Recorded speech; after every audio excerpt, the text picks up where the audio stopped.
Today's Geo Challenge takes us to Vale Beach and the ocean pools there in New South Wales, Australia. Apparently there are a lot of these pools along the Australian coast. In this one we have a small rectangular pool and a larger one. And here's some shots from drone footage. So the question is, what is the area of the largest pool? First, take a guess what you think it is in square feet.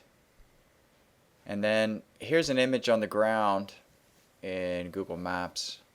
How can you use this image to make your estimation? So then estimate the area of the large pool and be able to explain your reasoning. Okay, so let's add an extension on this problem.